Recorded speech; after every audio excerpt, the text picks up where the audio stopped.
Welcome everyone to season 2 of the show, In the Vapor. The show is about individuals in our industry and community.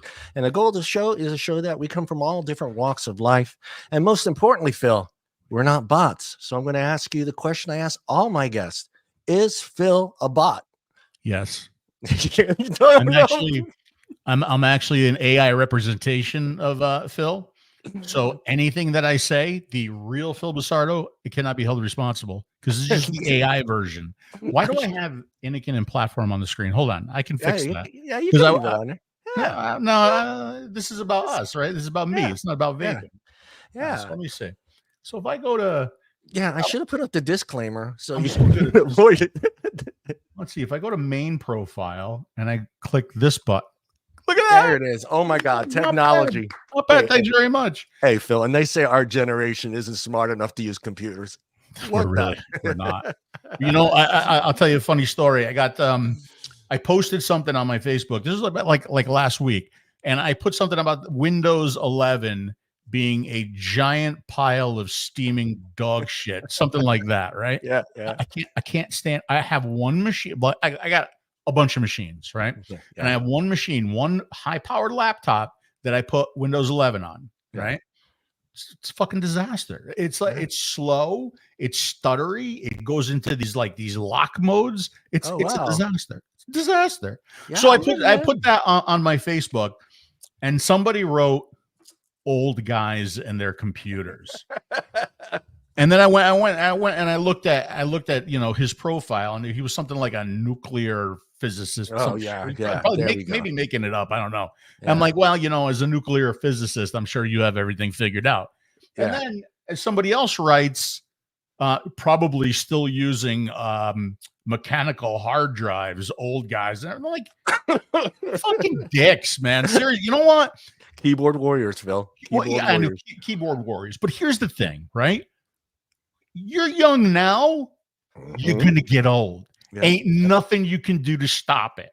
I hope when you get to be 55, that's what I am now, right? 55, or whatever age that you get to. I hope, the next generation respects you, right? And, some of the things that you've been through and because you led the way, right? You led the way for the next generation. Yeah. They got the cool name though, Phil. This next generation's got, they got Alpha. So it's going to be tough messing with Alpha. You hear Alpha. Is that the next? Is that what they're calling it? Alpha. Yeah, they're Alpha. So they're going to have dog in there somewhere. The Alpha dog. Hold on. I need to take care of Rifle. Listen. Yeah, go ahead. A couple people that I need to take care of. Yeah. Hi, Janine. Janine's the sweetest person in the world, isn't she? She is the best. This is annoying. Putting the glasses on, take them off. Maybe I could use that. They're not even good looking ones. Remember, do the squint. Do the squint. No, the squint doesn't help. The squint doesn't help. Far away doesn't help anymore. I'm still looking for a pair of glasses. Oh yeah, John. Maybe you could help me out. Right. Yeah. That number one, I can see out of. Yeah. Number two, make me look intelligent. Ooh. Number three, make me look like I have money. And number four, make me look like I have a giant penis. I need all of the. I know it's tough. That's tough. That's tough. Yeah. So these are just. Anyway, Ray-Bans aren't going to do that. Ray-Bans aren't going to do that, or Oakleys either. Rifle. In here, buddy, I do have watermelon peach. I don't know if you know this. It is the number one best-selling flavor in the unsalted line. That's for you. John, you got to get me to do this 12 more times. That's what Rifle. Yeah, no, you can do it as many times as you want, man. I do. Dave, I do have CSS. Can't see shit. Peggy had a question for me. Yes, she wanted to know if 4 o'clock was too early to start drinking. Peggy, you live in Florida, Peggy. Yeah. There's no such thing as too early to start drinking. Yeah, you're already drinking your eggs. A Bloody Mary in the morning. with your eggs. Ah, Well, everybody knows who's joining me. If you don't know who's joining me, I don't know where you've been. Phil has been a staple of the industry for a very, very long time. I always share this story, and I love sharing this story because hold on. Did you just say I've been a staple for? I want to see if this works. yeah, I might have worked. I don't know. yeah. Okay, go ahead. Yeah. No, I mean, you were the guy that I seriously, when I got the notification on YouTube, I would save it. I would, finish my work, get the job done, go home, make my dinner, get it all together, sit on my desk and turn on Phil Busardo. And I'm I so would sorry. So sorry that you had to go I through needed a that. woman. I needed a woman, Phil. You had that like that Sophia Loren look. Maybe that's what it Oh, was. wow. Wow. You got that color, you got that Florida color, who knows? Oh man. No, but I'm going to play something for everybody because this is you have not changed. You have not No, changed. Your personality, nothing has changed. You are still the great person that you've been since day oh, one. I So appreciate it. I gotta share this one. Absolutely.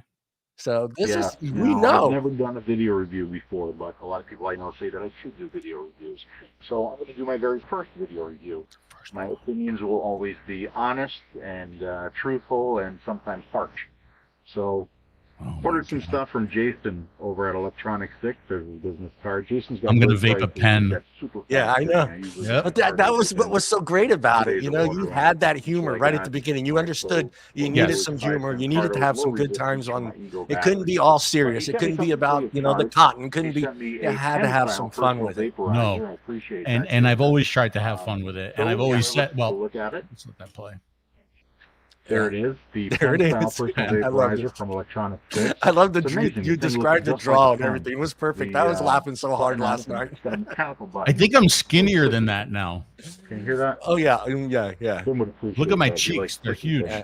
So let's Yeah. give it a vape and we'll talk about it. I'm definitely tanner than that now. Yeah, you are Tanner. Yeah. Mm-mm. Mm. Isn't that great? As I got older, I got better Yeah. looking. How Hey, about that? we're I can't wait for Italian. Okay, tomorrow. We'd all be we're even Italian. better draw on it looking. is tough. Yeah, we're Italian. We're like wine. I'm We got to getting remember, barely good any Italian vapor out wine. of We this just thing. age better every year. The So taste is pretty much non-existent. I love how you just go So, right into the draw. and this is not something that I Yeah, can completely recommend, straight although I do face, right? appreciate, Yeah, Jason sending that it was the other for thing free. that I found What I was so did notice fucking about funny. this is you can actually write with this. You can actually write with this thing. So, that's my review. Hope you enjoyed it. Now I got to ask you, what was back then? What was Jason's reaction to that when you did that video? Wouldn't know. Right? Wouldn't know because when I did that video, I was an absolute nobody. You were a nobody. That is, Right? yeah, yeah, So, I mean, Jason didn't know who I was. Jason didn't know I was making a video, right? yeah, yeah. Hopefully eventually he saw it and he got a kick out of it. But, what you said before, I think is really important. Like there's always been some kind of a sense of humor in everything. Like some of the videos that I did were just for fun. Some of the videos that I done, I tried to put like my own personality, my own humor, my own spin on stuff. And I always said, but I mean, there was a lot of information in it too. Yes. Right. And I Yes. always said, if you're smiling and learning at the same time, you don't know you're learning. Right. Right.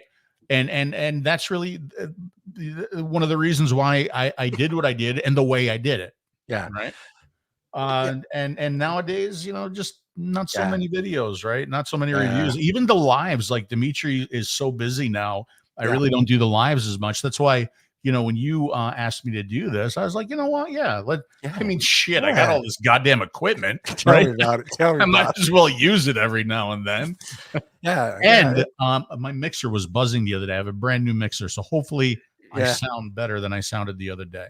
Yeah, no, you sound great. You All right, sound great. Yeah, you sound great. I mean, we all know Phil has over 4 million views. Been around since 2007.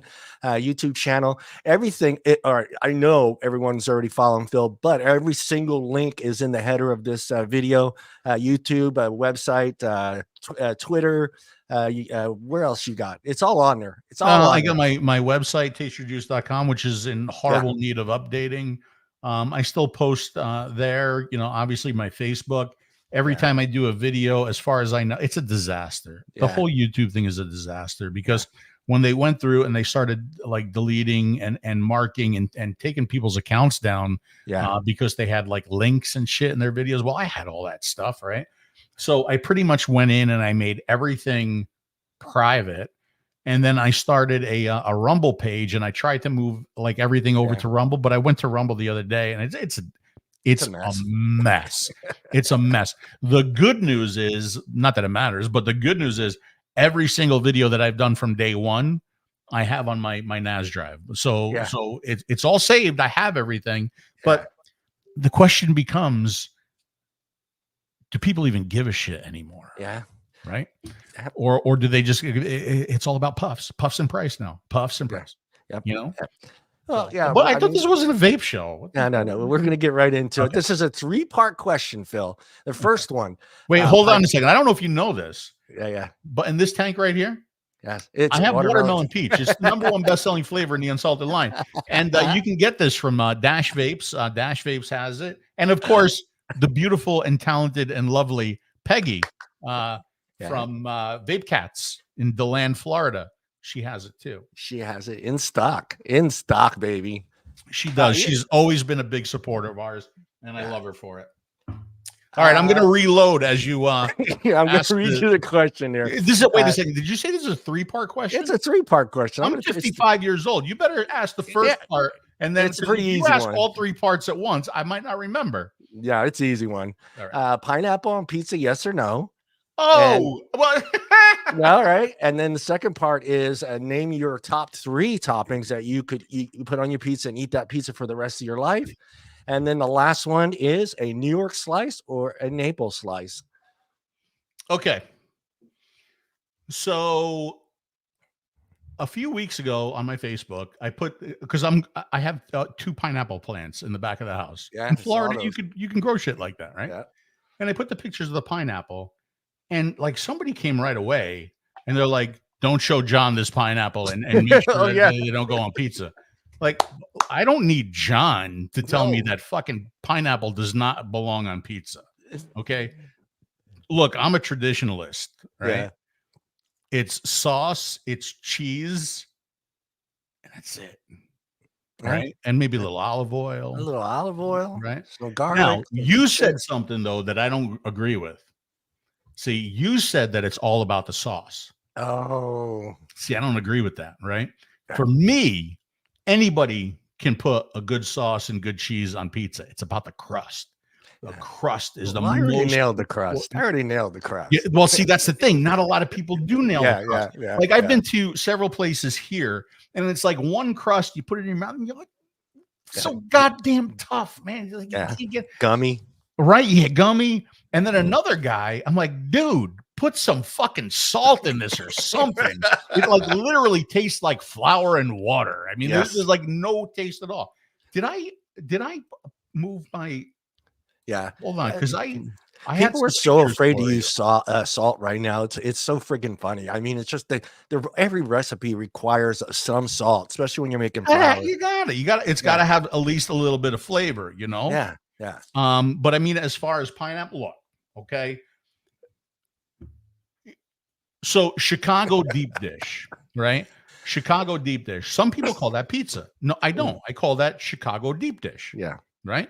It's still good, right? I mean, I've had Chicago deep dish. I've enjoyed it, you know, and I've had Hawaiian pie. Okay. But it's just, and so the answer is no to the pineapple on the pizza. Let's see. Did I put I have pictures of my pizza, and no pineapple. Oh, did I not pull them? Shit. Oh well. Shit. Oh well. The next time I'm on, I can get you. Watch this. John knows what he's doing. No, because I have pictures of my pizzas. Oh yeah. That's what I'm doing right now. You're able to do that? Yeah. Because I have a little pizza oven, but I thought I pulled them, but I guess I didn't for some reason. I put a picture of your pineapple. You did. Came up. Yeah. All right, here. Phil Busardo. Let me take this off. There's your pineapple. There's my pineapple, right? That doesn't. They're adorable. They're a little bit bigger now. Yeah, they need to go to exactly where they need to go, Canada, and stay in Canada. Sorry, Jeannie. No, if anything, you know what I'll do with that? Yeah. I'll take. Oh, see, there's one of my pizzas. Is that one of my pizzas? This is That's the pizza that I'm. That's the pizza that I'm using my build kit to slice in Italy. In Italy, to slice them. Were you trying to piss off some people over there? They just didn't cut it. They just didn't slice the pizza. I don't see anymore. I'm so upset that that's all right. I'll find them. But yeah, no, I mean, it's here. Of course, I live in California, so everybody's got to put everything they can possibly put on a pizza put on a pizza. You live in the heart of California Pizza Kitchen, which makes a whole bunch of pies that really shouldn't be made. No, and I do not eat there either. I mean, the pizzas are horrible, and I mean, avocado, pineapples. I've seen peanut butter on there. I've seen, it just never ending. I mean, kiwi. Have you seen the kiwi ones? Kiwi fruit. I'm like, give me a freaking break, man. That's one of my. There you go. See that? Yeah, perfect. Very, very simple. And then I'll show you like one of my favorite. Look, I even got pizza boxes. You got a pizza box? Yeah, you can order them on Amazon. Yeah. So the perfect pizza. This is right here. Yeah. Done. That's it. A margarita. Fresh mozzarella, right? Yeah. A little bit of basil. Yeah. Nice, soft and crispy crust. Yeah. A margarita. My grandmother's name. Margarita. That's it, buddy. That's it. So New York slice or maple slice? New York, huh? Something about that fold, baby. Something about that fold when you get there and you fold that. And Domino's is trying to copy it, which makes me laugh. Domino's, Pizza Hut, yuck. Papa John's, yuck. The New York slice. I'm going, no. That's not a New York slice. New York. I mean, that's what I grew up with, though, right? Yeah. I mean, I grew up in New Jersey. Jersey has basically New York pizza, right? Yeah. When I went upstate New York, different kind of pizza there, not as good as New Jersey. Yeah. And then when you go into New York City, like all the pizza's pretty much the same. One is better than the next, right? Yeah. So it's got to be a New York slice. Yeah, New York slice. I grew up. I do like Sicilian too. Yeah, Sicilians are great. I like grandma pie. That's it. Grandma made the best Sicilian pies. Right. Yeah, I grew up in South Philly, so I grew up with good pizza too, good steak sandwiches, pretzels on the sidewalk, and the carts would drive by down the street. The guy would be ringing his bell. Hold on a second. What did you just say? You grew up in Philly? I grew up in South Philly. So we moved here in 1980. Somebody just I was looking at the Cape Coral Facebook page, and like they literally, it's like once a week somebody asks like where you get the best pizza, right? Yeah. And somebody came on there and said, you got to go here for the pizza. The pizza's really good here. And I'm from Philly and I know. so like I wanted to type, eat your fucking steak sandwiches and shut the fuck up. You know? Eat your steak sandwiches from Pat's and move on. Or Geno's. I'm a Pat guy. Geno's. Well, I tell you what, I did the challenge. I went to the corner. Yeah. Right. Yeah. I like Pat's better.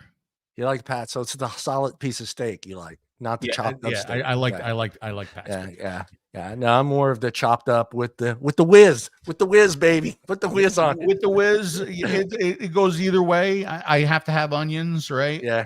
Whiz, but it depends on the mood, because sometimes I like the provolone and sometimes I like the whiz. But traditional is the whiz. Yeah. Phil. Okay, I was trying to think of something funny. Wait a second. No, there was another question about the pizza. What are the toppings? Oh yeah. Toppings. With the 3 toppings that you would be okay. You would be okay with for the rest of your life. I would be okay with onion. I like onions. Red or the yellow. What? Red or yellow onions? You don't put red on pizza. What the hell is wrong with you? It's got to be. No. We'll talk later. It's got to be the yellow. Sausage. So like that's actually my favorite pie. If I were to put 2 things on anything, it would be like sausage and onions, right? Yeah. And then the other one is maybe a little bit less traditional, but it would be meatballs. Yeah. I've done meatball once. Right. But good meatballs. Yeah, yeah. Of course. Homemade. Of course. Mama's meatballs. Yeah. Hey, Mom, I need 12 meetballs. Get on it. And then leave.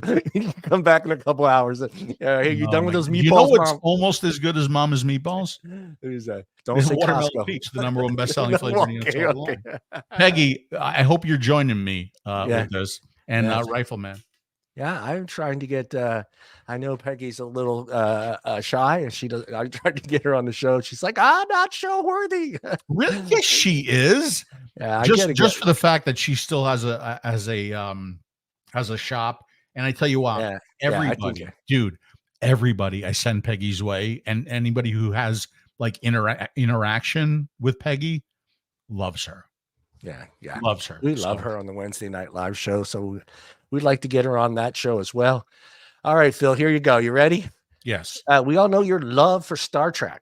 Yes. Okay. Of all the characters, which one describes you best? Oh boy. Oh boy. Probably Spock.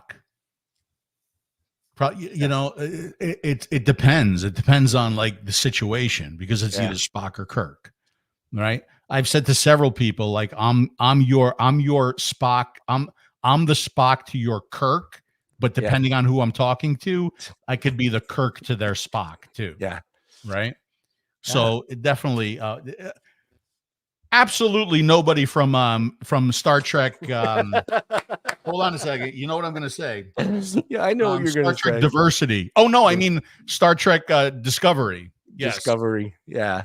Yeah, it's Hollywood. Hollywood knows how to ruin everything. So, they'll take something that was great on TV and then move it to the movies and then find a way to destroy it. Star Trek, I don't want to call Star Trek woke, but it's always been diverse from day one. Look, you got Uhura, right? You got first Chekhov, lesbian kiss. Of course. Absolutely, right? Yeah. But it was part of the story in the background. It added to the story. Right. With Discovery, I think it's way, way different. It's just in your fucking face all the time. Like, it's just nonstop. Yeah, nonstop. Nonstop. And that's why I personally think that's why, and there's really no likable characters. Data. No. I'm talking about Discovery. Oh, Discovery. On Discovery. Yeah. But yet with Strange New Worlds, there's a lot of likable characters there. And Pike is excellent. Yeah. The character they have, I don't know his name, but the character they have playing Pike is fantastic. Now, the character they have playing Kirk in that, I'm not so sure about. Every time I see him doing Kirk, I see Jim Carrey doing Kirk. Oh, God, always. I can't get it out of my head.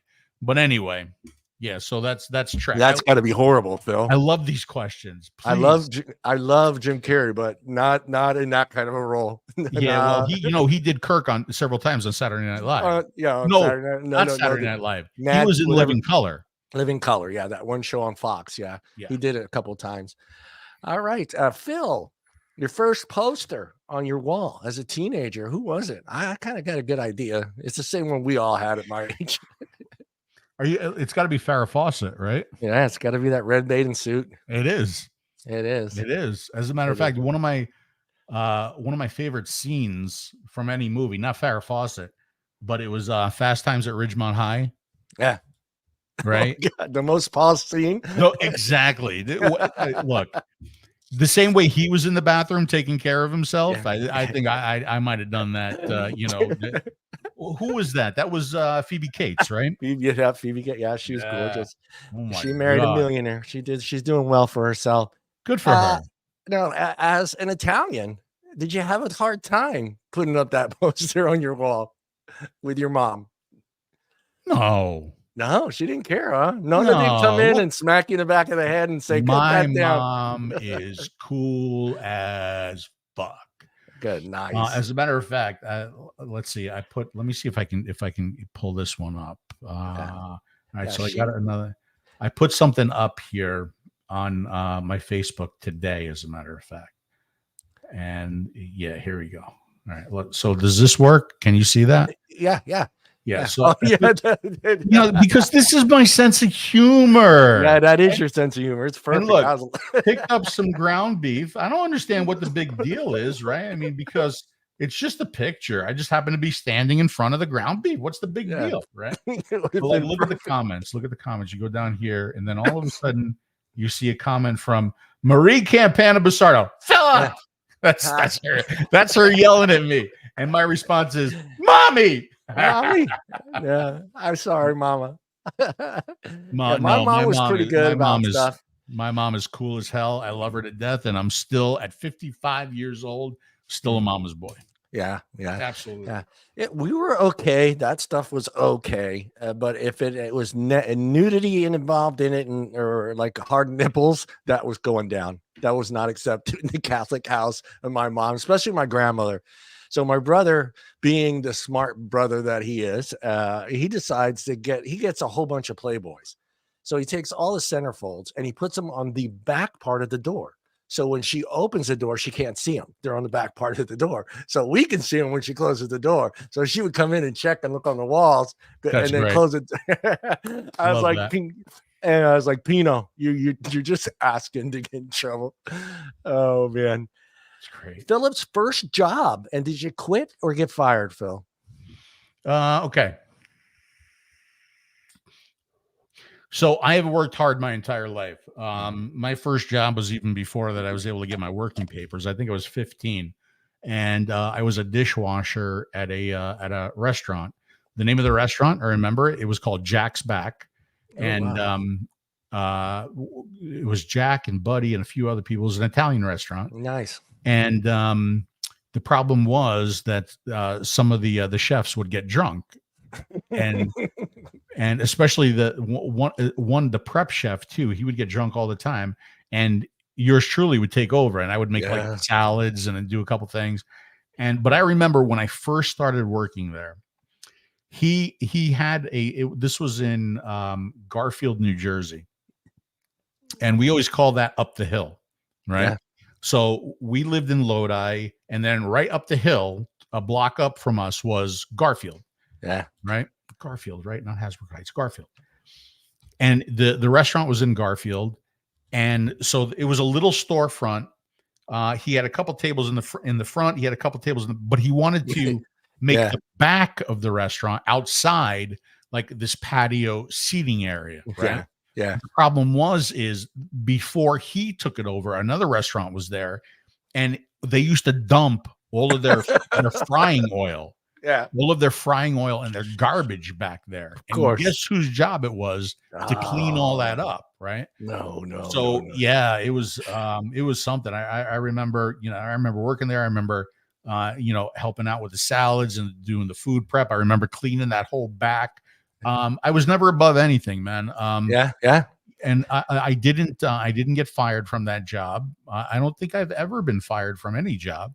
Yeah. After that, I worked in a deli. I was a slicer and a cleaner, and then one of my favorite jobs was I worked at a liquor store, and the liquor store was owned by Vinnie Puccio. Oh Jesus! Okay, and Vinnie Puccio may or may have not been involved with the mob.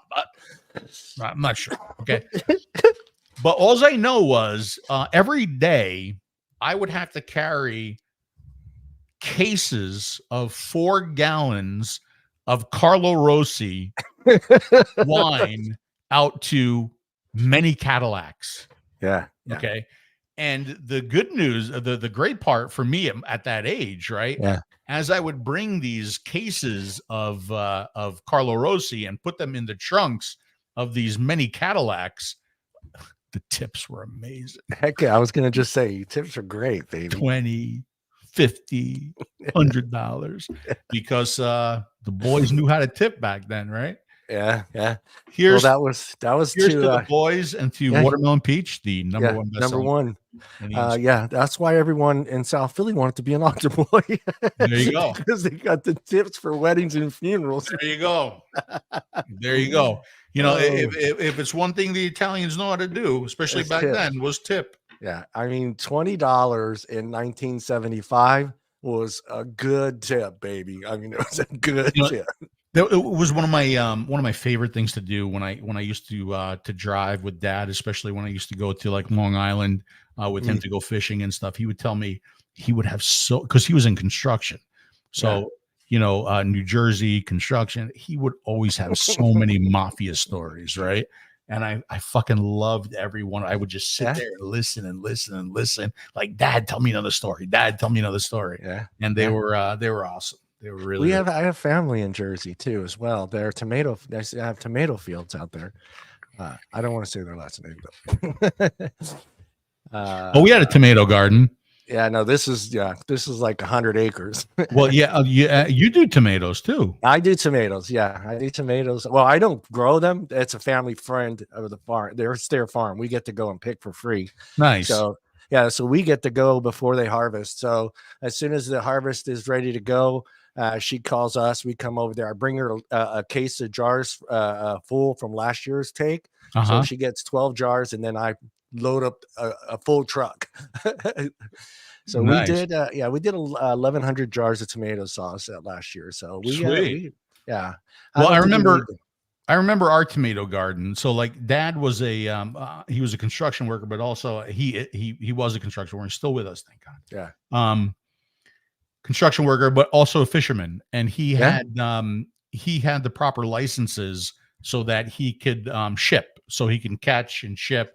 But so we had this tomato garden, and he would bring home he would bring home fish, and he would gut them and fillet them and everything. Yeah. And all the guts would get poured on the tomato garden. Yeah. Dude, we had the sweetest tomatoes you've ever fucking tasted in your life. Man, unbelievable. They do that out here, but it's the pot farmers along the river. There you go. You're walking by back in the 80s, you just see all these dead fish cut around these bush. I go, what is this weed? It works. It works. That way they didn't have to come every day to water it and feed it. They would cut that fish, gut it out, put all the guts right around the weed plant, and come back in a week, and just take care of it. Yep. It's crazy. Phil, we all know your dedication to the vaping industry, Phil, but what other interests, clubs, or organizations you are involved in outside of vaping in your community? I'm very heavily involved with the Pornhub community. Pornhub. There's a big community there. I don't know if you know that. It's a big one. It's a world leader. Big. Yeah, very big. No, no communities, no organizations. I've really, really, really been dialing it down and taking it easy. For my entire life, I have burned the candle at both ends, right? So I was an engineer. You know that I was an engineer for a long time, and engineer was just like this much of the day. The rest of the day was DJing, right? Yeah, I remember that. It would be till we're talking about a 7 a.m. day until 2 o'clock in the morning, and that's not when I was DJing. That was just getting the music and the videos ready for DJing. Yeah. So when I was DJing, you're talking about a 7 a.m. day till by the time I get to bed 4 a.m. Right? Yeah. So there was that, and then after DJing, it became vaping, right? And it became doing the reviews, and again, it was a 7 a.m. day until 2-3 o'clock in the morning. Yeah. So I'm just dialing it back a little bit now, and I think I hope that I've done my bit for King and Country. I hope that I've made China look at these products and say, okay, well, if we have a 25-watt device, it needs to be a 25-watt device. Yes. If we have a 2,500 milliamp hour battery, it needs to be a 2,500 milliamp hour battery. It's hard to do that now. It's nearly impossible to do that with disposables. If anything, I would love to come up with a machine that is that counts the number of puffs, right? Yeah. So if you say you have nowadays 150,000 puff device, right? does it really deliver that? Yes. But that's a very, and I actually talked to a few people about coming up with that device, but it's very, very challenging because everybody's draw is different. I mean, that's the hard part. Well, no. You can go by what China considers a draw. Oh, okay. Right. Which is, I think, like a 2-second puff. Yeah. But the problem is you don't know. A machine doesn't know. And this is what got so many studies in trouble, right? Mm. You don't know when that puff is going bad, right? Okay, yeah. Right? A machine can check the battery. It can make sure that there's vapor coming out, but a machine can't tell when it's dry, right? Or it's burnt. It really Right, doesn't know right. that. So that becomes the biggest challenge with designing something like that. Yeah. But After 1,000 puffs, you just have a human hit it, see if it's still there, then put it yeah, back on the right. machine. It starts beeping, and then you go and try it yourself. Yeah. Hey, yeah. That's No, definitely a possibility. it's tough. I'm into trying to get myself involved, and we're at that age where we want to be involved with people our age and community stuff. I do a lot of hiking, so I like being in hiking groups and being involved in things outside of vaping. And for me, it's just like I don't want to be like my dad, the Elks Club, the Sons of Italy, all this other nonsense. And it was just like running around. Kids weren't involved in any of them. So, Sons of Italy made no sense to me in the 70s and 80s. It was like the kids stay home. They can come to once a year. That made no sense. You're not teaching that new generation about the older generation. And I think that's why here in California, in Modesto, we've lost the younger generation for the Sons of Italy, which is now called Sons and Daughters of Italy. But we lost a whole generation because these kids, they don't care because they were been pushed out this whole time. So they don't know the old customs. They don't know about the old festivals and, shit, God forbid, make a plate of pasta. Make some tomato sauce. So, John, that's actually something that's really close to my heart, right? And that's something that my mom is doing. She's making a recipe book, right? Yeah, perfect. To give to my niece, Lexi, who I love dearly, because everything that we knew growing up, it's going to go away. Yeah. Right. Everything. Everything. I remember growing up, it was always Christmas Eve was always at Cousin Rachel's house, right? Mm-hmm. And at Cousin Rachel's house, we always had the 7 fishes, Yeah. right? And you couldn't eat meat until midnight, and then once midnight happened, the giant trays of sausage and peppers came out, right? Pork chops. Right? Yep. And they made all the cookies, all the Christmas cookies, and everything was homemade. Everything was homemade. Yeah. Right. The main course, the sides, the desserts, the cookies, everything was homemade. And like a lot of the traditional family values, it's all going away. Yep. And it's sad. It's really, really sad. It is. It we is. We might be the last generation of that, Yeah. And I'm keeping my daughter. Thank God for my daughter. My boys try, they try, but my daughter, she cooks everything. My mom's passed away last year, but she cooks everything. Yeah. She has all her recipes all written down. Of course, she had to translate them from Italian to English. But yeah, she is keeping the traditions going, the cooking going. It's just, when the monarch of the family passes away, the one that kept everything together, that one person passes away, it's really hard to get everybody back together. It's like, oh, well, you know what? We're going to do Christmas here now instead of there, because mom's not in it. So everything kind of it's a sad feeling, but I can see what you're, like you're saying, it's starting to get pulled apart. So it is, like I talked to my cousin Nancy, because that's where we went. We used to go every Christmas Eve was Cousin Rachel's house. Right? It was always at Cousin Rachel's house. And now like my cousin Nancy tries to uphold the tradition, but it was funny because the last time I went to cousin Nancy's house for Christmas Eve, she's like, we're doing the 7 fishes. I'm like, oh, that's really cool. I said, how are we doing the 7 fishes? They bought a tray of sushi. No. 7 fishes. So this was like, I even remember. Oh my God! She got away with it. She got away with it too, didn't she? She got away with it. But like I remember cousin Rachel, she always had it was a big plate of eel. Nobody fucking ever ate the eel. Yeah. Nobody ate the eel. It got thrown away, but it was tradition, right? Yeah. And it was part of the 7 fishes, and it had to be there. whether or not anybody ate it. It was regardless, right? Regardless, yeah. Yeah, and so Yeah, anyway, yeah, it's tough. I mean, I'm going through it now. It's just like everyone try to bring some. We had like different. We had all the Italian traditions, but we had some that were a little bit different that my parents created when they came here from Sicily. Like at New Year's Eve, just prior to midnight, you break a dish, and what you're doing is you break a dish that you use every day. And it has to be your dish. You can't grab one out of mom's cupboard, but it has to be something you use every day. And you break it just before New Year's, and it's to get rid of all your bad luck. So my neighbors, the first year they moved in from India and they live next door, they at about 5 minutes before midnight, all they hear is the whole kitchen fucking bam, bam, these dishes thrown out in the backyard.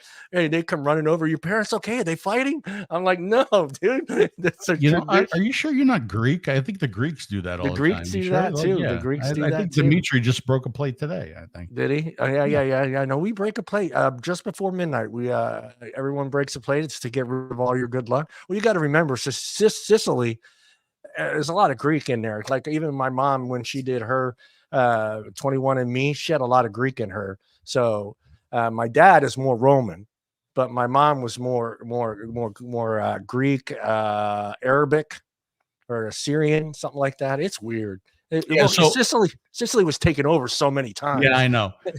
My father's roots go back to Sicily.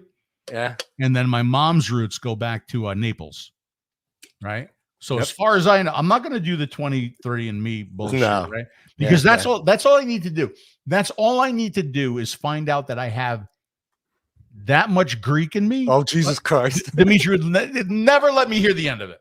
It would be every day he would call me up. He'd be like, you're part Greek. I don't want to deal with that, right? Oh, but look at the advantage you would have. You could start walking around just yelling shit in Greek to him, man. And say he can't do nothing. You can't do nothing. You would think after all these years of being so close to Dimitri, I would learn something other than Malacca. But that's all I got. Yeah.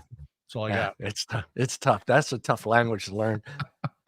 But I tell you what, at 55 years old, any language is a tough language. Yeah. Like I think the most valuable language for me to learn, especially with dealing with China, obviously would be Chinese. Oh God, but like learning Mandarin. Chinese, forget about it. Forget about it. It's such a difficult language to learn. Just use the app, Phil.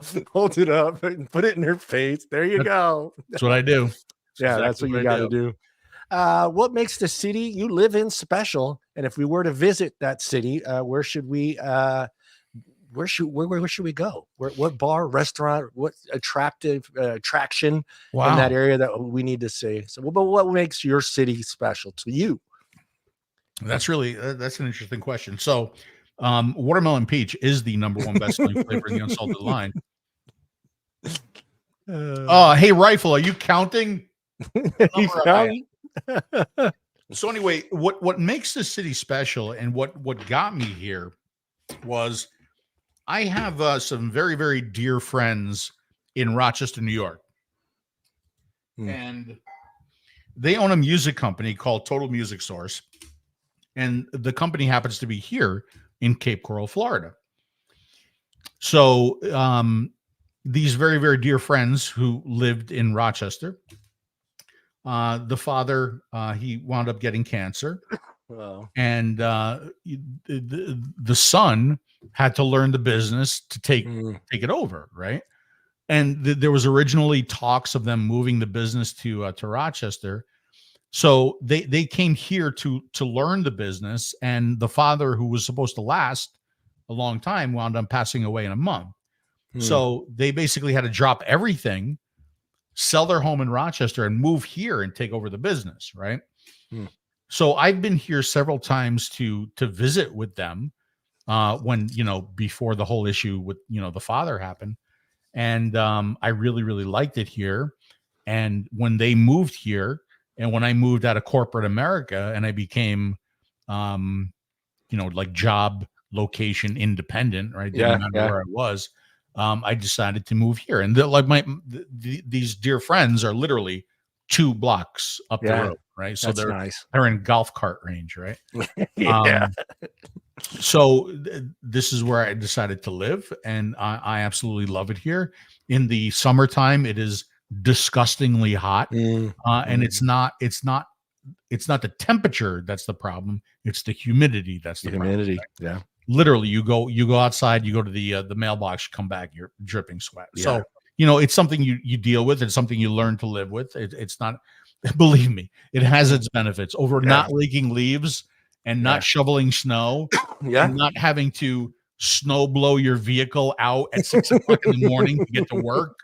I'll take it. Right. I'll take it. Hell yeah. Hell So, yeah. that's why I live here. Now, as far as what you would do, Cape Coral is interesting because there's not a lot to do, right? And I like that. I've been near New York City. I've been, in New Jersey. I've lived in these places. Because of vaping, thank God, because I would never have had the opportunity to do it without a vaping. I've been able to travel all around the world. All over the world. I'm okay with living in a town that doesn't have a whole lot to do. Yeah. So I think that the best thing to do if you were in Cape Coral is just drive to Matlacha and see that little town and the little restaurants and the little Chotsky places where you can go buy some touristy stuff and then stop and park yourself on that bridge and just relax and watch the sunset. Yeah. Yeah. I think that's the best thing that you can do here is just, I can take the boat out and I could watch the sunset every single night. And I know a lot of people, they pay good money to go on vacation to to see and experience the things that I can do every single day. And I don't take that for granted. I really, really don't, John. That's good, Phil. I go out on what we call the lanai, right? Yeah. And I look at the water every day and I'm like, oh my God, I can't believe that this is my view every single day. Every day, I pinch myself and I'm like, I can't believe that this is where I am right now. And, I've been able to work hard enough to achieve this. And I don't take it for granted, man. I really don't. I really don't.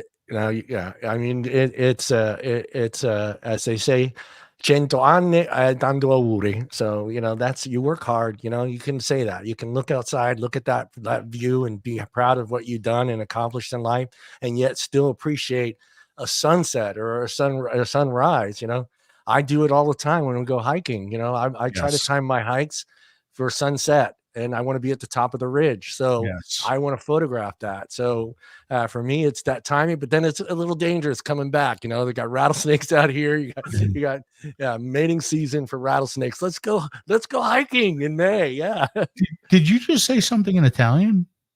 Yeah. I don't know if you know this, but I speak Italian too. Yes, I speak the Italian like it is. I don't know the words, but I pretend like I speak the Italian. Especially when I go with Dimitri to Italy, because Dimitri, I saw that. He knows everything about the Greece, right? He knows the history, everything, and he teaches me. So when I go to the Italy, I need to teach him about the Italy. Right? And I tell him. And mine is still pretty good. My little brother's is great because he went back for my grandfather's funeral and he met someone. So he married a girl from Sicily and then brought her back over here and got married here. And then went back to Sicily, married her there and came back and then got married again in a church here. So he married her 3 times, all that, right? You know what I'm talking about.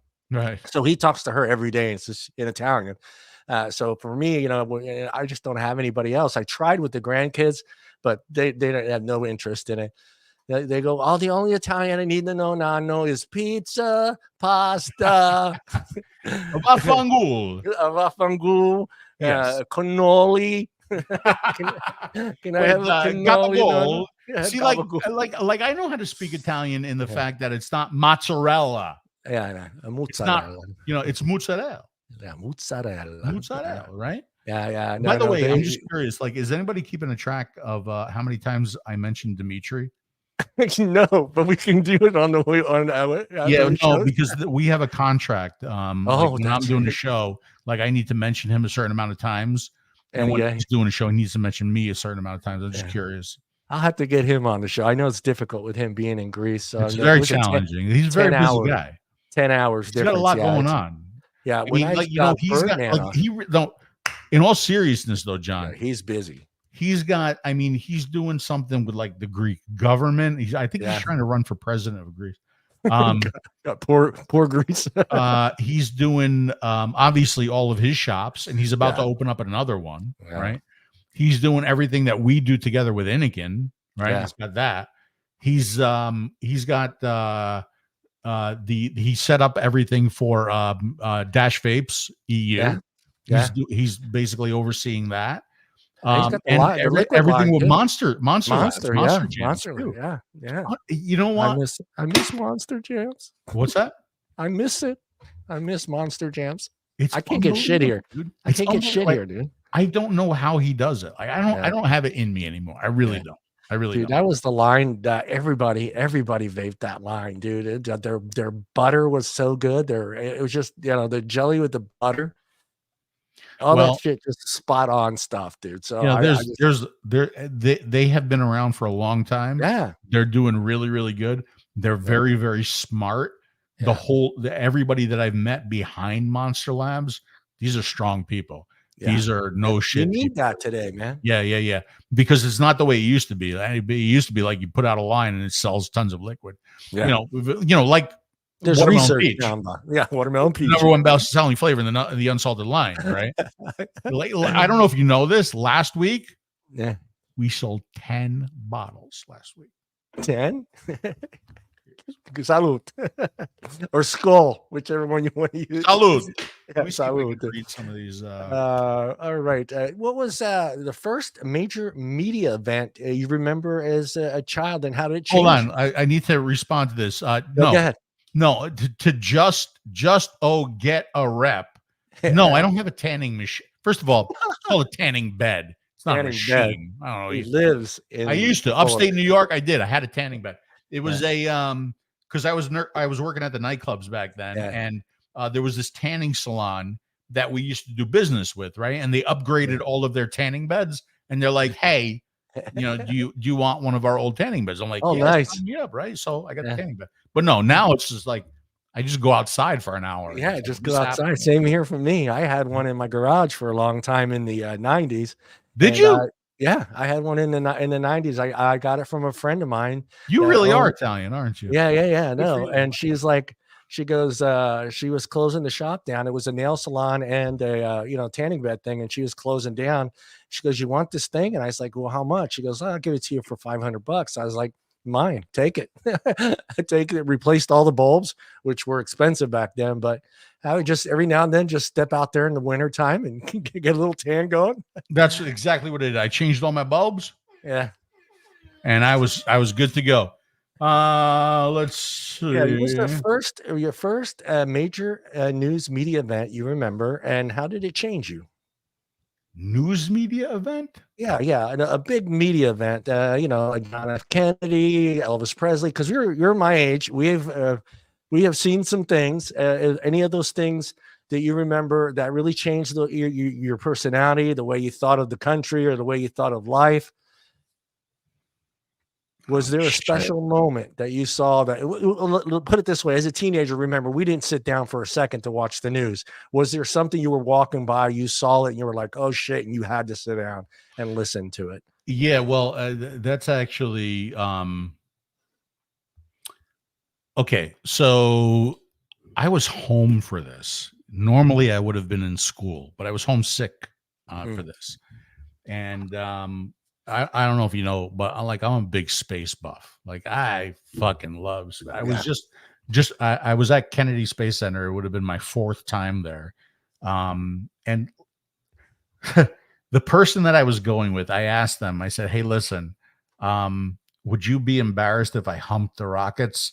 And they're like, "Look, if you want to hump the rockets," they're like, "Go ahead." I'm like, "All right," because I might hump the rockets, right? Yeah. And when I go to Kennedy Space Center, I literally have to spend time with the Saturn V rocket.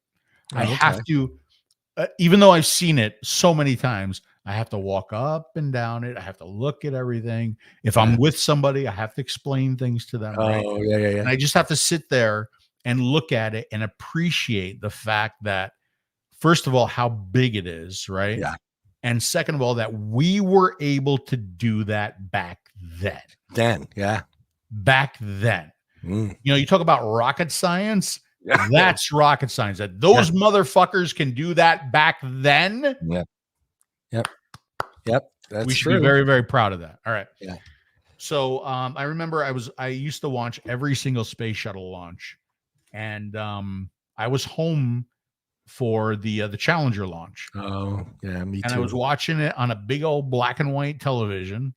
And I remember it. I was watching it live, and I remember it, exploding, and that affected me, man. That really, really bothered me. Yeah. To the point where even today, when we were at Kennedy Space Center, and we were looking at the shuttle, right? Yeah. And it was like, we're celebrating something that has killed more astronauts than anything else has. Think about that. Right. Yeah. Now, it's not the shuttle itself, it's the shuttle system. Right. Yeah. Because the first time it was the booster with the O-rings, right? And the second time it was the external tank that dropped a big piece of foam on the wing. Right. Yeah. So not the shuttle itself, but the system itself has killed more astronauts than any other space vehicle, right? Yeah. And so I think that was the first one that really affected me. The second one, can I give another one? Oh yeah, you bet. So the second one, I remember I was at I was in my corporate America job, and this was 9/11. Oh yeah. And the first plane had hit, and everybody was in the cafeteria, and we were all watching the screen. And after the first plane hit, it was an accident, right? Yeah, that's what everybody assumed. Yeah, that's what everybody assumed, right? Yeah. And then here comes the second plane, and it hits the building, and that's when I turned to the person next to me. I'm like, "This is an accident." I said, "We're under attack." Yeah, right. And that affected me big time. And the reason why that affected me big time, because my father sometimes would work in New York City. Oh, yeah. My brother sometimes would work in New York City. And, at that time, when the second plane hit, it was hard to get a phone call through. Yeah. Right? All the switches were fucking crazy. Yeah. Exactly. Right. So I'm freaking the fuck out. I'm trying to find out if any of my family members are in New York City and were like, God forbid, affected by that, or even stuck. And then I found out, no. Yeah. But my brother was on his honeymoon, and he was in California at the time. They shut the planes down. Oh, that's right. Yeah, they shut all air travel. Yeah. So my brother had to drive from California all the way back to New Jersey, all the way across. Yeah. And, obviously, like, my mother was freaked out. My father was freaked. Everybody was freaked out. And that started IBS for Phil Busardo, irritable bowel syndrome. It actually gave me irritable bowel syndrome. And I remember like, it was like a couple of weeks after it was over, right? Yeah.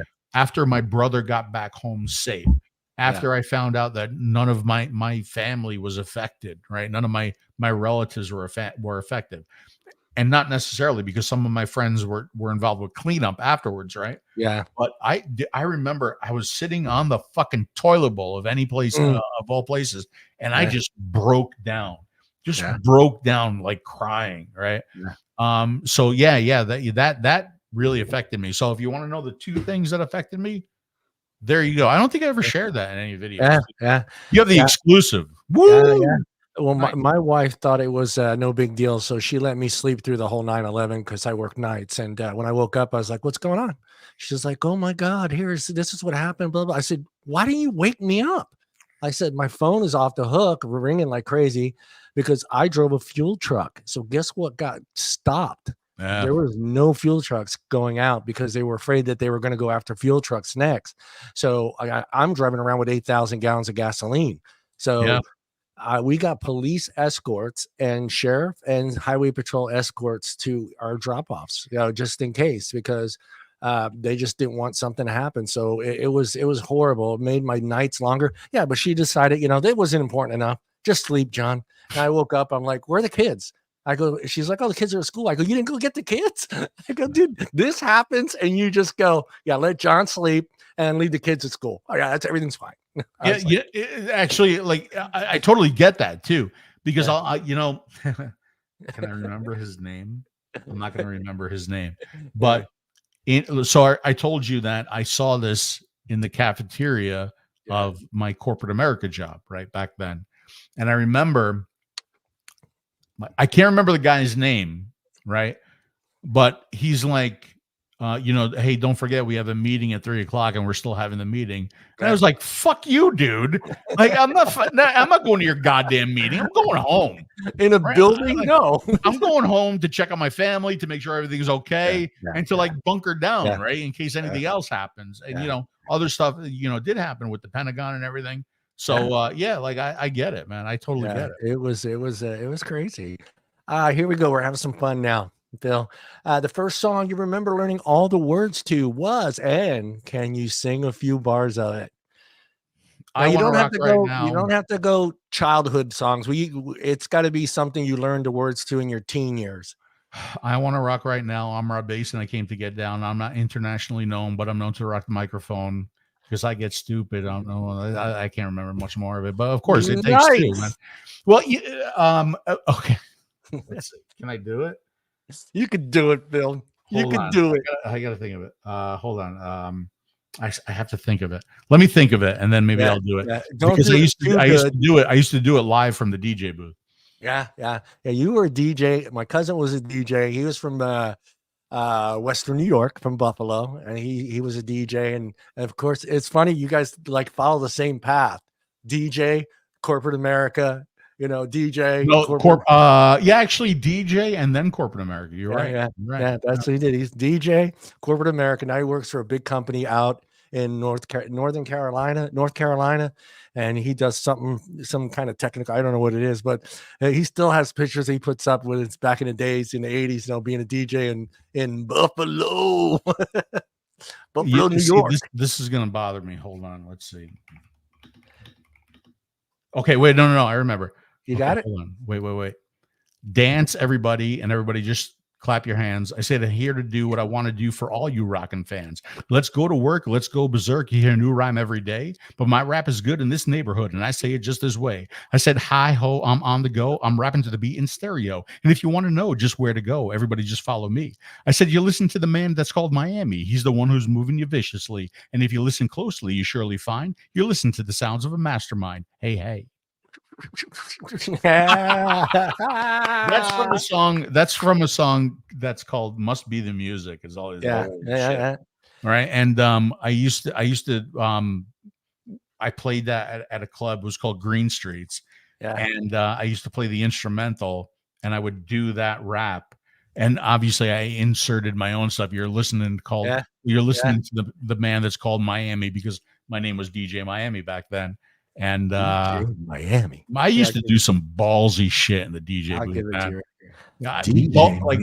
Like shit I would never do today. But, back then it was all about fun. Nobody was ready to cancel anybody, because of anything that you said or you did. But like, what is cool though with the generation that we grew up and you being a DJ, even corporate America today. Like if you said, hey, we do only 80s music, they would still sign you because they love what was happening in the 80s. You know what I mean? You can play that at a corporate event and people would just love it. It's hard to do that with 90s and 2000 stuff. You're totally right. As a matter of fact, I remember several clubs right before I left Rochester, they had 80s nights, right? And they were packed. Yeah, they did so good. But yeah, like everything today. John, there was a time when I was younger and I was like, you know what? I don't want to die. And the reason why I don't want to die is because I want to see what's coming up next. Yeah. Right. Yeah. And I want to enjoy what's coming up next. And I want to see the technology. I want to now It's like, if I leave the planet, Yeah. I'm kind of okay with it I'm because good. I'm good, right? Because I don't like what's coming up next. Yeah. Yeah. I really don't, brother. Yeah. Even okay, even me putting the picture of chopped meat, Yeah. right? There was one person that said, "I used to like you." It's a joke. That's what I do to everybody. Yeah, It's but a you know what? joke. People don't get comedy anymore. Yeah. People Yeah. don't get jokes anymore. Yeah. They are butt hurt about everything. Everything. You can't say anything without butt hurting somebody. Yeah. And Yeah. it's ridiculous. Yeah. Lighten the fuck up. Yeah. Lighten the fuck up and enjoy life a little That's bit. it. Right? Enjoy it. You Enjoy have it. to remember that there are people our age and there are people a little bit older, right? That grew up with a certain sense of humor, right? Mhm. And I am not ready to change my personality Yeah. and my sense of humor to match yours, Right. because Right. it's still my fucking planet. Yep. It's still my, until I'm gone, right? You triggered. Still You my triggered Michael planet. Redford. You I triggered. still have my sense of humor, Yeah. right? And eventually Yeah. it will not be my planet anymore. Yeah. Yeah. So do me a favor, respect me and my sense of humor a little bit until I'm gone, and then you can do whatever the fuck you want. Yep. But in the meantime, understand and appreciate that there are people that lived in a different age that you did, right? I appreciate that. You know what? You know what that hand clap deserves? It deserves me number one. talking about that the watermelon peach is the #1 best-selling flavor. Numero uno. Numero uno. Numero uno. Yeah. And here we go. Yeah. Amazio. Amazing. All right. Let's I got the last questions. What is the best piece of advice Phil has ever been given? The best piece of advice that Phil. Wow, okay. It's a tough one. We've had a lot of powerful men in our family and women. Actually, like, I've been given so much advice from so many different people, but I'm going to quote one thing from one person, and this was when I was in corporate America, and her name was Jean O'Brien. Her name is Jean O'Brien. She's still with us, right? And she had this phrase, and like I need to learn to live with it a little bit more. And her phrase was, "This too shall pass." Yeah, I love that saying. I love that saying, and she's right, and I've dealt with a lot. Like the divorce really like affected me negatively. Yeah. A lot of the stuff with vaping has affected me negatively. Some, obviously, a lot of it has been very, very positive, right? I would never have been able to achieve any of the things that I have. I would never been able to see as much of the world as I have. I would never have Dimitri Agrafiotis. If it wasn't for vaping, but that's do not. Yeah, but a lot of stuff in vaping, has also affected me negatively. Yeah. The amount of travel, the amount of time away from home. Yeah. So this too shall pass, right? And it's kind of like, basically it's saying that time heals. Time heals. Yeah. Yeah. And what's and I think what happened today will be gone tomorrow, man. So you were asking like what I'm doing a lot of laser stuff. I like laser stuff. I like, what's interesting, even when I was in the nightclubs, right? Yeah. You would think as a DJ in the nightclubs, I would be most fascinated with sound. Yeah. I didn't give a fuck as long as it hurt your ears. That's all I cared about, right? I was most fascinated with lights. Well, getting the lights with the rhythm was so important with you guys. I had a bunch of friends of mine that were DA, and getting that in sync made a huge difference when you with people dancing, just getting up to dance. Well, ask any of my light guys who I used to yell at while I was DJing, and like, dude, strobes, dude, fog, dude, it's too fucking bright. I mean, like, I was crazy about the lights syncing with the music, Yeah. and really the lights telling the story of Yep. the music, right? Yep. And one of the things I loved even back then was lasers, right? Yeah. So I installed like one of the first laser systems in a club, and this is back when like a green laser was like $300, right? Yeah. And I synced it to this scanner box, and it took me hours to align this laser with this scanner box. And then even we had what were called track spots, right? Yeah. And track spots were moving mirrors. This was before the whole thing Oh, moved, yeah. right? Yeah. The moving mirror, right? And I was like, you know what would be really cool is if we could aim a laser at every one of those mirrors. So sure enough, I bought a stupid pen laser for Yeah. every one of our track spots, and I aimed it at the mirror, and we were the only club in the city where we could do the regular track spot lighting, but we Yeah. could also aim a fucking laser into the track. It was cool as That's shit. awesome. Yeah. They were freaking out, I bet. Like, what the Oh hell? yeah. Oh my God. That's the coolest thing in the world. So I yeah, don't- lasers. And like now I'm doing like some laser engraving work. Oh, yeah. And I have two lasers. I have a I really want a CO2 laser. I want a big CO2 laser, Oh, wow. Yeah. but I Yeah. would have to sell a car because I can't fit that in Yeah. my garage. But I have a diode laser and I have a fiber laser so I can do metal work. But Yeah. like I think if I go here, like this Yeah. is some of the shit that this That's is awesome. what's taking up my time right now. Yeah. That's So like awesome. I got like I did I do cool. signs. Let's see what else. I do these maps. I do coasters. Yeah. And if Nice. anybody, this was my attempt at a coin that came Yeah. horrible. Yeah. Yeah. Yeah. You know, like this is again doing a map of the area. Yeah. This is That's this is cool. my fiber laser right here.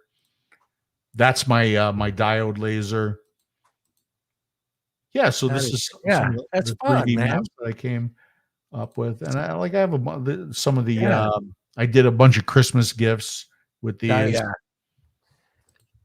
and then my the one that I'm some That's Christmas awesome. ornaments. Yeah. That's pretty cool right there. This is something that I did for a Catholic school, Yeah. Yeah. Yeah. Central Catholic something like Central that. Catholic Christian School. It's actually Cape Coral Christian Oh, School. Cape Coral Christian School. Yeah. How was you guessing? You know how those is. And then let's see. This is the one that I'm most proud of. So this Yeah. is an old picture of my father, and Fishing legend. That's pretty his cool. boat, and he always called himself a fishing legend. So Yeah. I'm like, hey, you know what? I can do like a laser engrave on some wood, and Yeah. put fishing legend on the frame, and it came so good. I'm so proud of that. Yeah. There you go. That's something you would be familiar with. Yeah. Right? Yeah. There you go. Yeah. That's Nice. my family right there, Nice. right? Nice. And that's the Where it sits. Yeah. the engrave in its final. Not the sneakers aren't there anymore, but The sneakers aren't the there. resting place right there. The white sneakers. Those white So- sneakers, Phil. Yeah. So dad gets to see that every day. Nice. This is some stuff I did for realtors that are because God knows if you can get realtor business, that'd be great around here. And Yeah. I Oh, have a hell couple. yeah. I have a couple of drones too, so I'm trying to work with realtors to do the drone footage of their sales. Oh yeah. Yeah. We used to do the walkthroughs with our cameras for a couple real estate people. Cool. Yeah. We with our cameras and our I have God damn it, whatever, I can't remember the name of it, but my tripod thing that I have, orbit thing, and I walk through and do a walkthrough, go through the front door, then go through the kitchen, and then go through the living room. And Yeah, bedroom. there you go. Yeah. I stopped So doing yeah, it. that's something that I have a lot of interest in. Yeah. I love my 3D printer. As a matter of fact, let's see if I push. If you Maybe push- which button do I have to push? My desktop camera. Is it here? No, that's my back camera. That's the back cam. That's my close-up camera. I don't know if I have my desktop camera on this one. But anyway, my 3D printer is sitting right here. Yeah, yeah. And I love like Yeah, a lot of people have gotten into the 3D printing. It's crazy some of the work. yeah, and I'm doing these tank stands Yeah. that I used to buy them online, but I'm having a hard time finding them. So they're magnetic. They clip together, Yeah, yeah. right? And I did this order for somebody, and like I just got this new spool, and it's like gold and silver, and I have this Oh, okay. idea for a new tank stand. So Oh, nice. keep an eye on my Facebook, and I'll Yeah. post those when they're Yeah. ready. Yeah, I Let's had see a who's- friend of mine. I needed to replace this little slider on my couch that open. I pushed the button and it would the legs would come up. The little plastic thing broke. I can't replace it, so I took it to him and he 3D printed it. Yeah, dude, I really do. I love it. Like I wished, and I'm thinking about taking some courses on like CAD design, right? Yeah, yeah, I can kind of get by with CAD, right? Yeah. I can do some really, really basic stuff. yeah. But I'm nowhere near where I want to be with CAD. Yeah, And that's so I do want to take some courses. Here's some more laser engraving. nice, This is something that I just did for my friends. nice. They wanted a plaque for their golf cart, so I just finished that, and I think that's it. So yeah, That's cool. that's Phil. really something it's keeping me busy, and it's something that I really enjoy. Yeah, it's something you can do Really. even after you retire. You can continue doing that stuff from the house, make a little cash here and there, Yep. without Uncle Sam knowing about it. So if anybody's interested, please contact me at Contact Phil Busardo Busardo at at tasteyourjuice.com. tasteyourjuice.com. All right, let me hit you with the last question. I'm going to get serious with this one. This next question, Phil. The vaping industry has not only saved many lives, but it's also created many new friendships. A perfect example is a relationship between you and Dimitri. Talk a little bit about your brotherhood and that bond that you two have shared over the years, and what it means to you. Because I mean, this for me, when I first started this, the bonds, the relationships that I saw you, Dimitri, those knuckleheads over there with Matt, Mark Fagan, and Mike, and Brian, and I'm trying to remember all the names. St. Just seeing people from all different walks of life probably would have never known each other, ever would have hung out with each other. All of a sudden, they're best friends. So I know you guys, you two are the perfect example. I'm sorry, you guys are the pinnacle of friendship and the bond that you guys. So talk a little bit about that. Yeah, he can go fuck himself.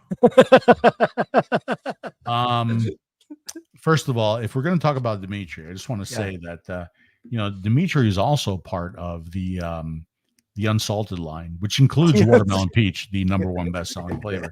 His flavor doesn't do as good as mine does. It's not as good. This is the #1 best-selling flavor in the unsalted line. Rifle, are we up to 12 yet? Ain't much left. All right.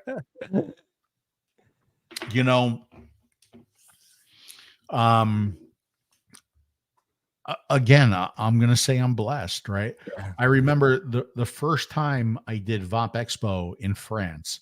It's different now, right? Yeah. It's different now. I remember walking around. I think this was a vape show in New York, and Cisco was walking around with me, right? Cisco was like God back then. Yeah. The 357 atomizer, right? I mean, like, and nobody knew who he was. Yeah. Right. And he's like, he was like, I don't care. And I'm like, dude, I said, there's going to be a day where I'm walking around and nobody's going to know who the fuck I am. Right. Mm-hmm. And there's two different kinds of people. There's people that's going to affect very, very negatively. Yeah. And there's going to be a certain amount of people that are going to be like, it is what it is. Right. I mean, this is what happens. But to have been DJ Miami, right?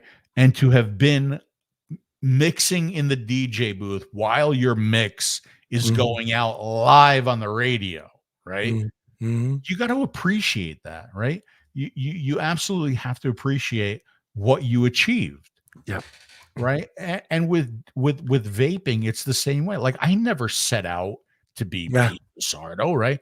Yeah. The reason why I did what I did was to to give people enough information to make an intelligent decision on where to spend their money. That's Perfect. exactly why I did what I did, right?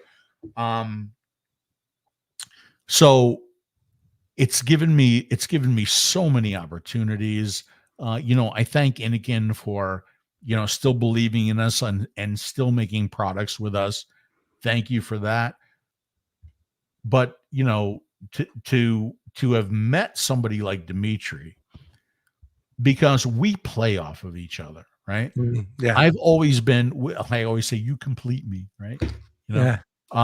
He's always been the business side. He understands business Yeah. much more than I do. Yeah. Okay. And I've always been the technical side.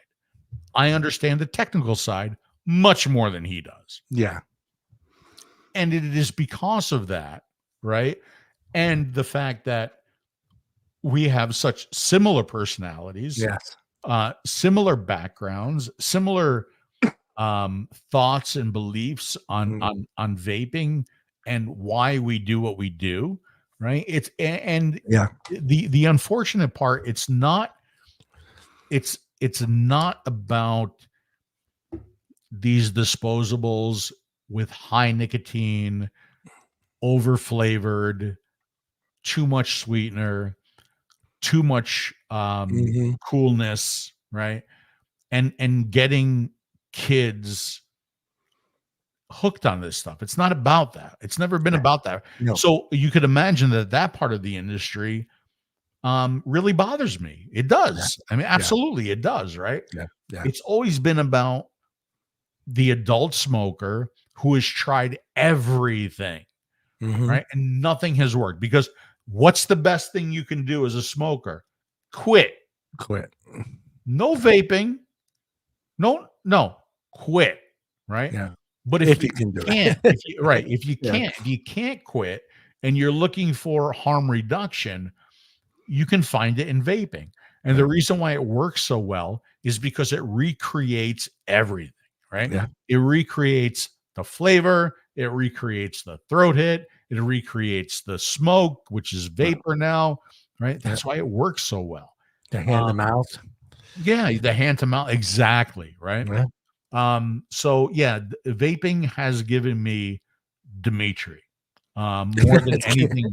Yeah, I know it sounds funny, right? But more than anything else. And as I've gone through my bullshit and my personal shit, he's always been there to help me through it, right?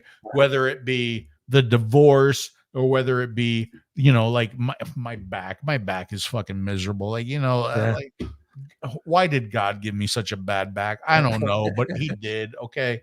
He's been there. He's been there to help me through everything. And I hope that I've been there for him for everything that he's gone through as well. Yeah. If it wasn't for him, I'd have quit a long time ago. Yeah.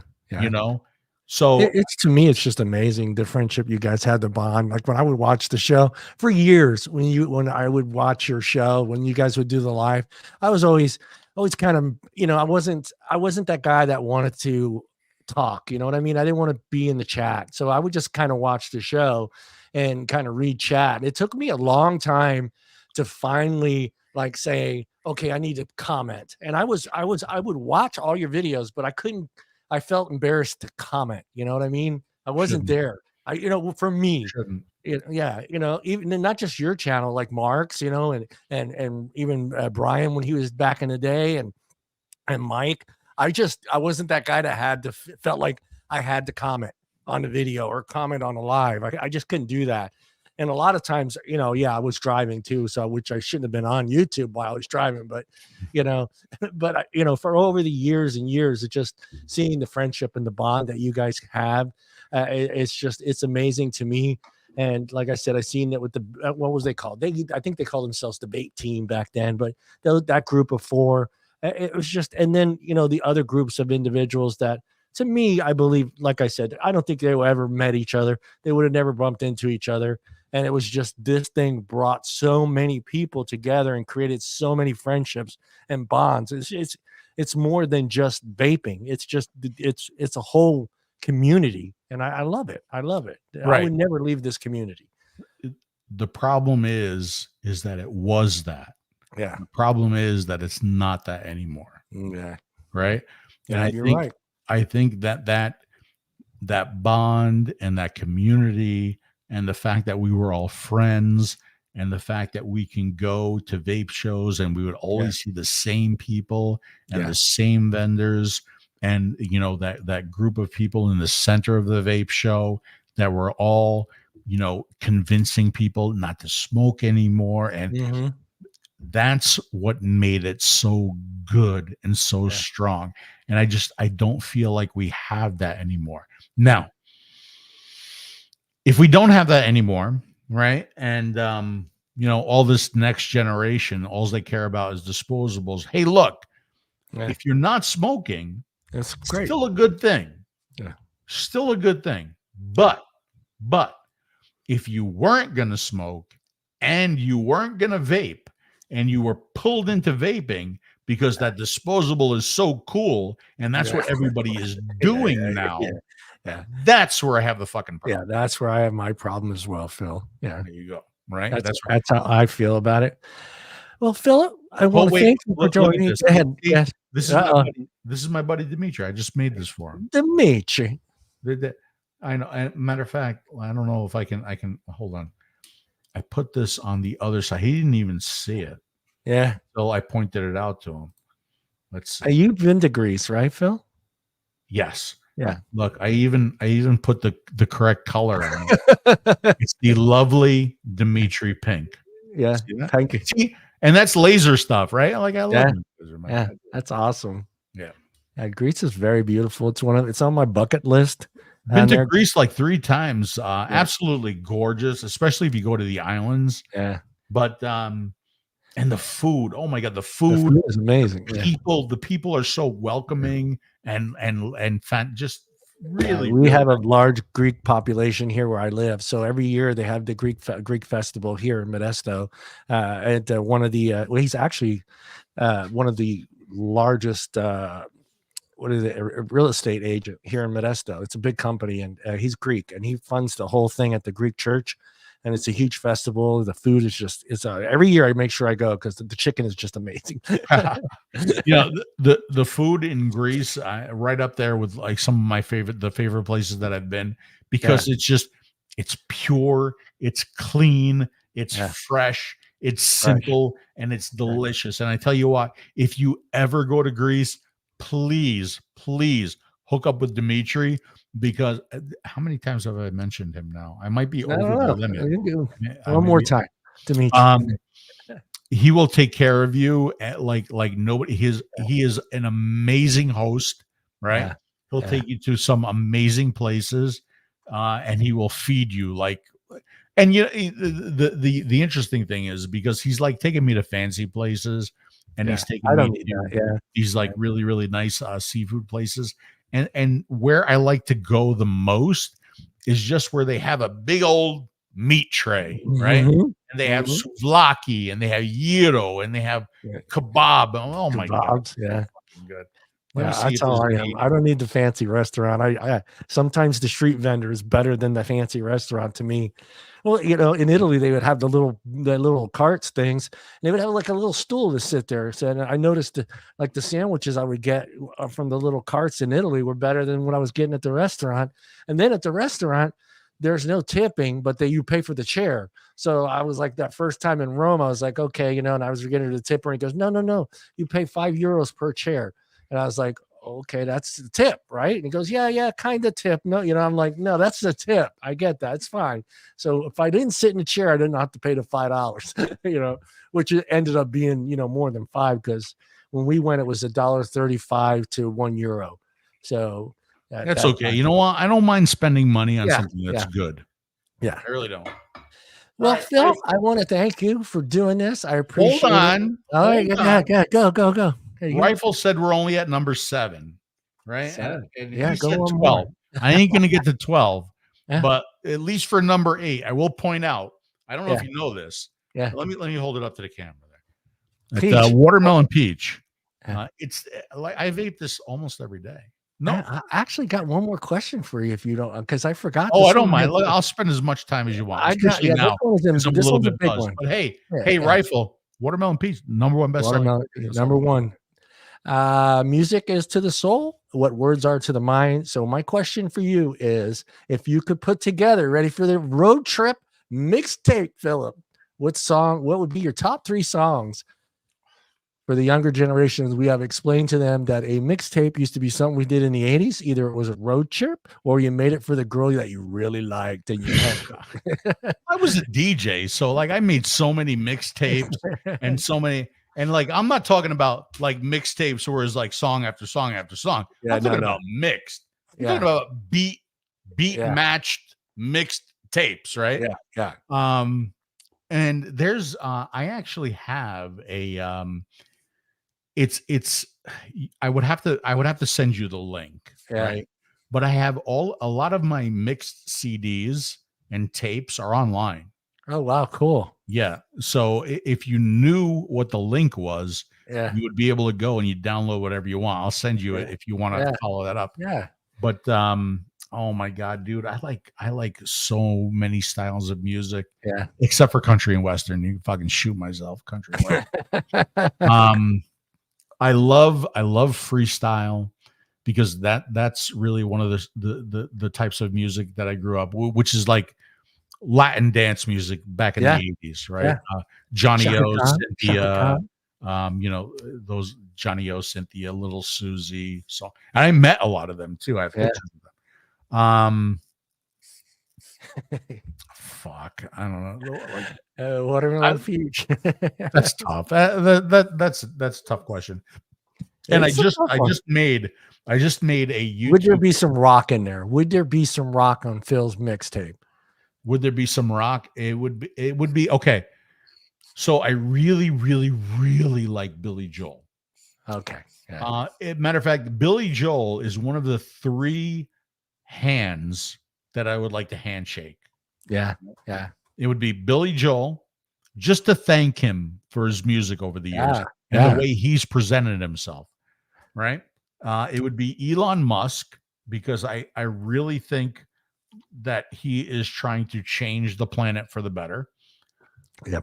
And he doesn't get enough credit for that because of his political views. Yeah. Yeah. Right. That's the problem. Yeah. Even though he's like the #1 manufacturer of electric vehicles, they say fuck you because of your political views, which is disgusting.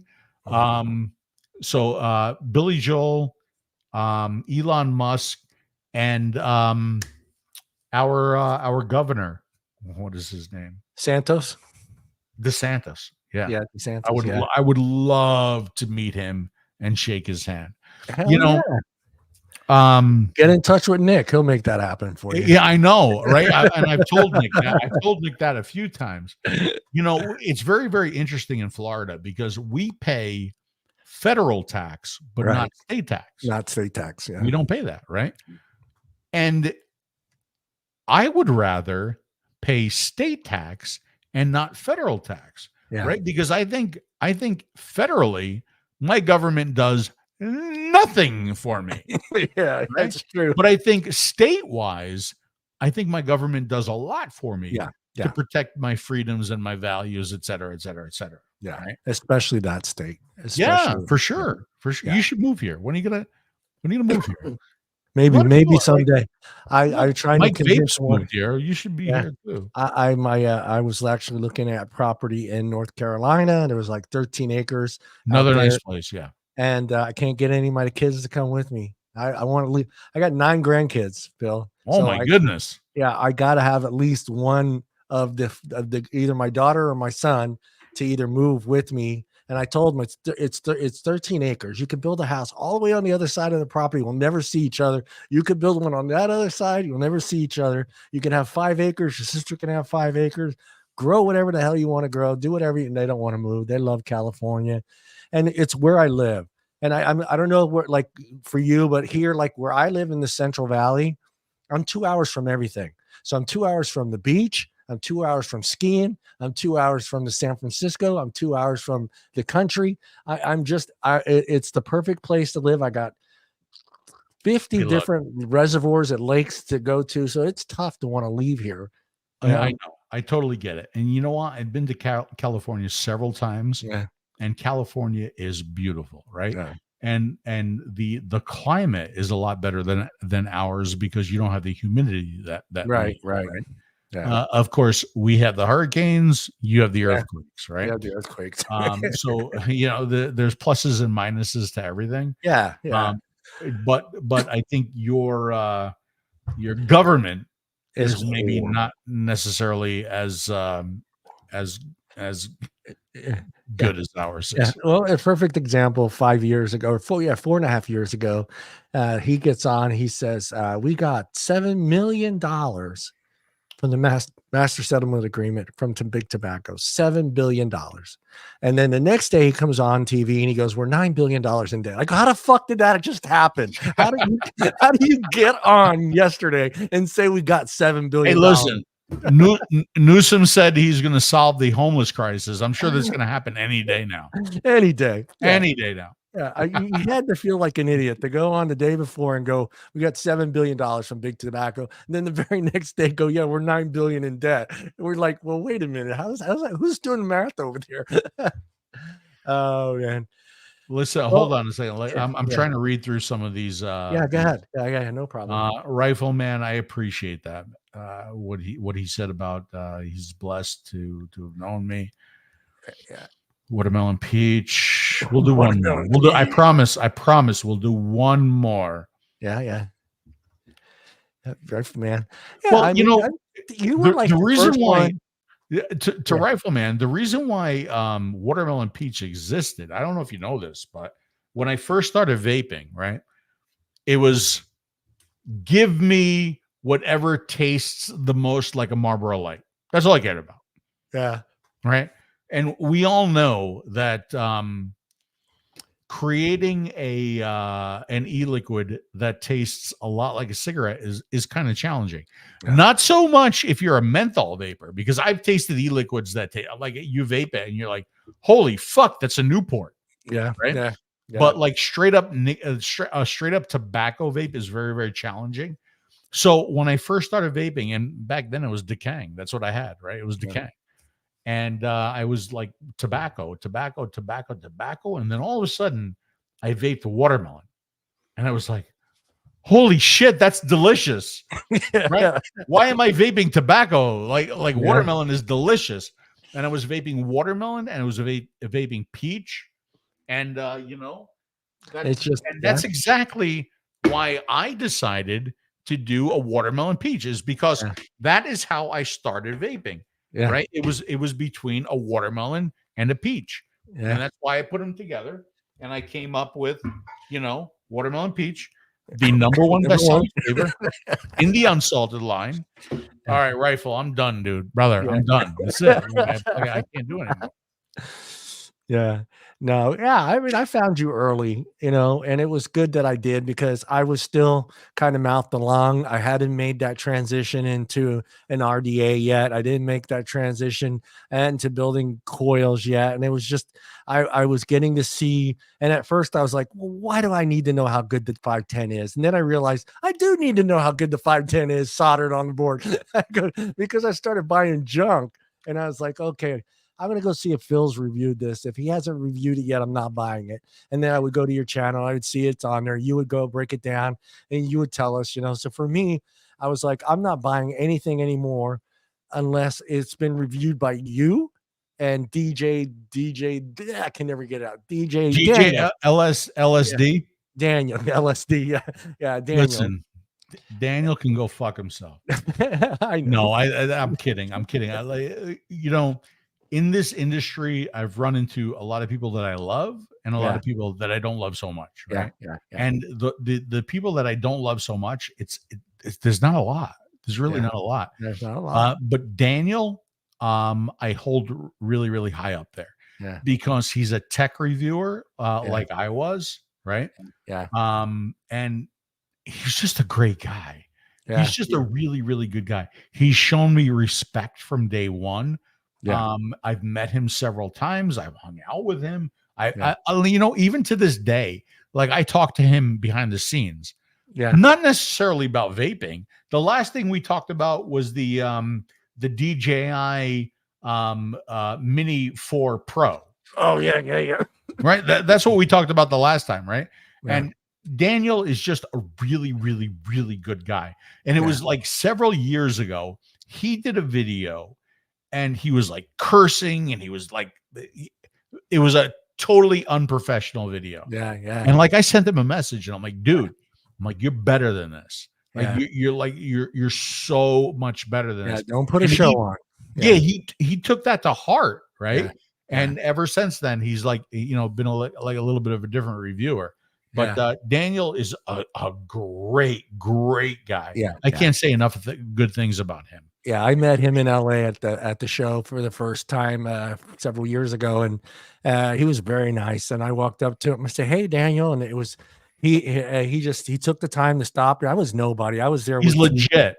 Yeah, I was there with TVL and taking some pictures for TVL, and then helping barista Ruco at the booth at that time. So I was just kind of walking around and I'd see him. I was like, "Hey, man!" I started talking to him, and he goes, "I go, yeah." He goes, "Can you come on the show?" And I had him come on the show. He's been on a Wednesday Night Live show before, but yeah, no, he's really special, and I like the way what he did with his reviews and explaining on the fight. And again, like I said, he was somebody that I would watch before I decided on buying a product. Because if he would say the 510s were shitty or they were having issues and or the chip was no good, I just stayed the hell away from it. Because you get to that point where you're like, we were buying shit just because it was a different color.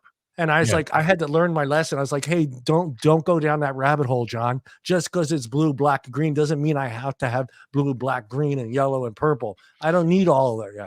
Well, to go back very many years, right? Yeah. I remember when Provari, right? Yeah, Provari. When they came out with the blue LED. I was like, oh my God, I gotta have that.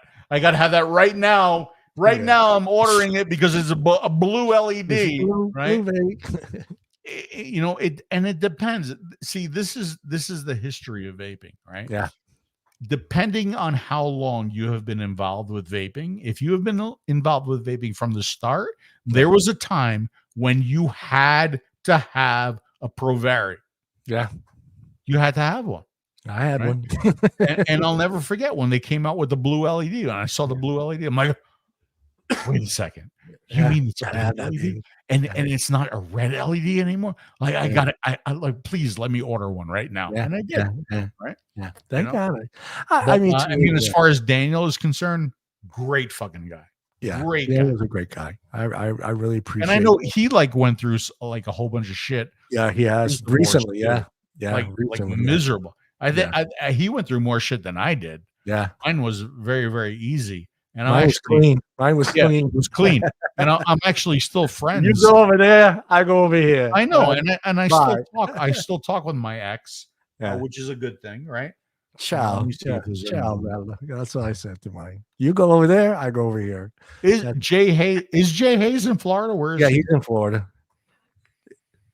Probably on the closer to the west. No, I'm not gonna say nothing. I want to get together with Jay Hayes and like break shit, like destroy some mods with him. Yeah, absolutely. Give me that smoke product. You know why? Because Jay Hayes, I think he's like a New York City, New Jersey boy, right? Yeah. And when I found out about that, I sent him a link to some of my my CDs. Yeah. Right. And he's like, "Oh, that's really, really cool." So like we have this secret bond. Yeah, he's out in the Rutgers. He was out. Well, his shop was out by the Rutgers area, by the college there. So I'm not sure where that area is, but I remember his shop was close to the Rutgers area because he would have those. I think he has that video where that girl from Rutgers comes in to ask him how to use this device because they were using it to test shit at the school, and he's like, oh, okay, whatever, and he starts laughing. Yeah, I'm going to show you how to use it. You sure already know how to use it. If you're going to do a test on it, you should have did your homework. Now you're coming into my shop to ask me how this works. There you go. Yeah. All right, I'm just doing this for a rifle because, like, I'm just going to do one more. One more, and then we're out of here. Okay, good. Oh, thank fucking God. Thank you. All right. Salute to everybody. Salute. I have mine Hey, right here. John, I had a good time. I had a great time. I always love talking to you. Everybody out there, the first Wednesday night live show that I ever did, Phil Busardo was the number one guest. I made sure when I was talking to Tony and we're setting up the channel, he goes, "Who do you want first?" I said, "I'm going to go get Phil. I want Phil to be my first guest on the Wednesday Night Hey, Live." that's awesome. Yeah, you were the first guest. Yeah. Did I ever send you my my PayPal account for that? And look over the years who I absolutely admire, you and Nick Orlando. We're both all paisans, and I Oh love my Nick. God, Nick is my number one guy, man. Nick! I love, I talked to Nick a fair amount yeah, online, and I've been to Nick's shops, and I'm gonna go back. I'm gonna go out there again, and I give Nick so much credit because he's still out there fighting. fighting He's and fighting. still fighting for our rights to vape, even here in Florida, right? Yeah. Thank God in Florida we still have flavors, we still have everything, we're still Yeah. able to vape, but it's there's a challenge every day. Yeah. It's like like somebody else, they're always trying to shut us down. Yeah. While you can vape, you can vape and you can smoke all the THC that you fucking want. Yeah. Yeah. And you can have THC gummies, and you can have little THC gummy bears and all the Yeah. fucking colors, and Yeah. you can have CBD, and you can have all this shit, Yeah. all this fucking shit. Yeah. But we have to struggle to Yeah. vape. Yeah. It's ridiculous. It is ridiculous, man. When you It is walk ridiculous. in to just go down the ice cream aisle at Walmart and you start seeing the alcohol favored ice creams, and I'm like, how's this fucking possible? I don't How's get it, this going man. away? Yeah, I don't want to Get get it. all. I saw